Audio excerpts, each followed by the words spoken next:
So dear friends, in the very beginning of the video, I want to let you know, it's very important to delete the cache files not only from WhatsApp, but also from all the applications that have been installed on your phone. But here in this video, I'm gonna be showing the deleting process only from WhatsApp.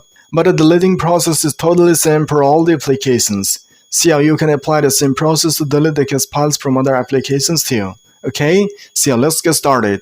First thing first, you can delete the cache files from any application in two ways. So in the first method, what to do? First, to go to your phone settings. Now look for an option, apps. This one. So click on this option. And now all the applications that have been installed on your phone will pop up here. And from this application list, you gotta select WhatsApp. So select WhatsApp. And now scroll down a little bit. And now you see a storage option here. So click on it. Now you see the cache files 31.68 MB. Okay. So this is how the cache file is stored in every application. So you gotta delete these cache files. And now to delete this cache files, just click on this clear cache button at the bottom right corner. And now see the cache files is cleared. So this is the first method. And now I'm gonna show you a very shortcut method to delete the cache files. So go back.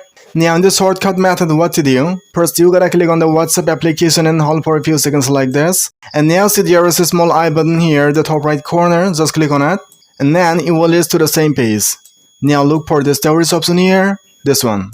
Again, click on the clear cache button at the bottom right corner. And now so the cache files are deleted. So this is how you can delete or clear the cache files from any application. Hope you enjoyed the video, and if you found the video a little bit helpful, then hit a like. And if you want to watch more of this kind of helpful and informative videos, then subscribe to the channel right now.